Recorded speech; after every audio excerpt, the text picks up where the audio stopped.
What's going on, you guys? My name's Ty Knots and welcome to Top 5 Unknowns. 5 Wikipedia pages you should never read. Number 5.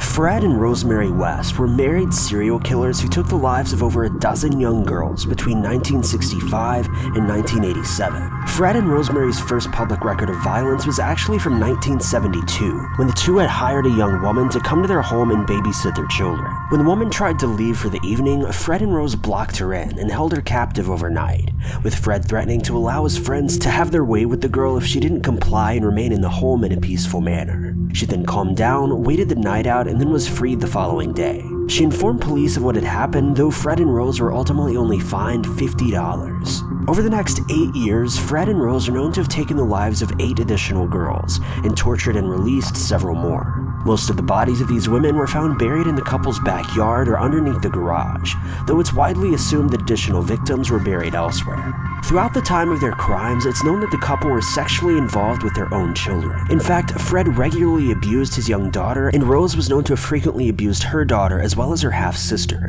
who was conceived after her father and sister had relations with one another. The couple were ultimately caught in 1992 after Fred had recorded himself assaulting his daughter. She then informed her friends of what he had done, the friends informed police, and additional victims came forward, alleging Fred's assault. The family's home was then searched, and the videotape as well as other evidence was found and placed both Fred and Rose in prison. Fred remained in prison until 1995 when he hanged himself, though Rose remains in prison to this day. Number 4.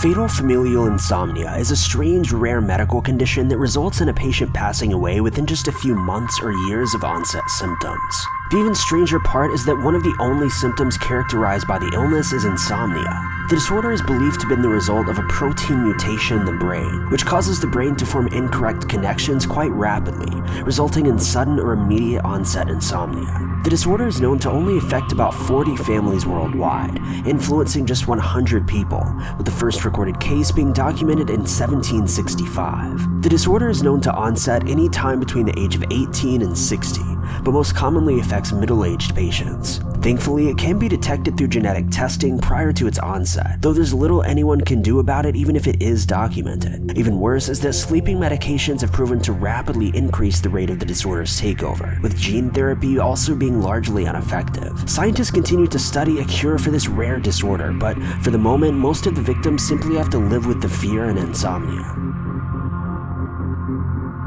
Number 3.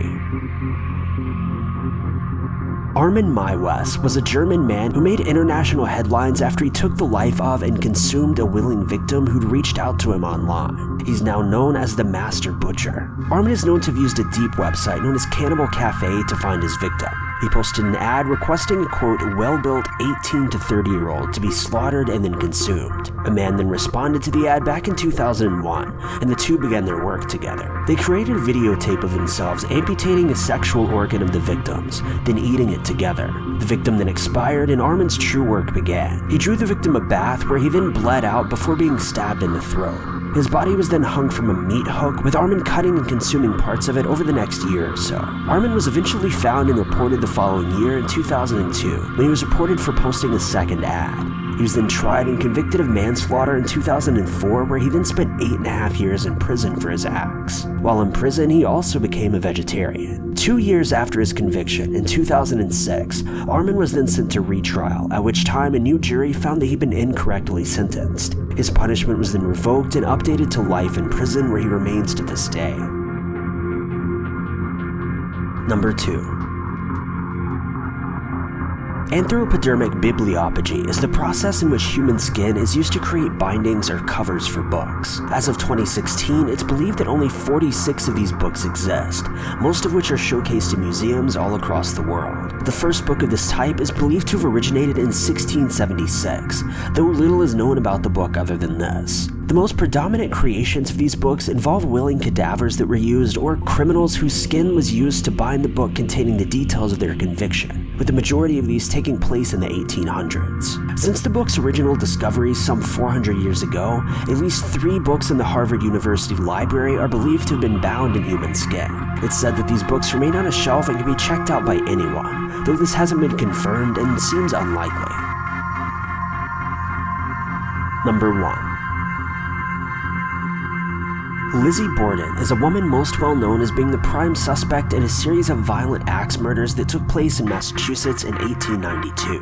While she was acquitted for the crimes, it's widely assumed and agreed that she did in fact commit them, though this obviously can't be confirmed. The 2 victims in the case were Abby Borden and Andrew Borden, who were attacked approximately 1 hour apart. Abby is believed to have been aware of her attacker at the time of the crime, with her possibly even facing the attacker at the moment of first impact. It's alleged that after the first hit, Abby fell to the ground and Lizzie delivered a subsequent 17 blows, with Abby eventually succumbing to her wounds. Her next victim, Andrew, was believed to have been attacked while he was napping on a couch. His head and one eye had been completely split in 2, with him still bleeding profusely when his body was originally discovered. Lizzie was then investigated for the crimes as she was the only person to be home during them both.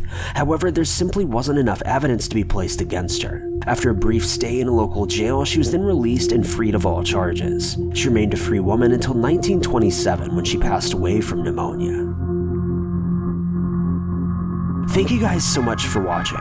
If you liked this video, be sure to click that like button. Also, don't forget to subscribe and click that notification bell to keep updated with our videos.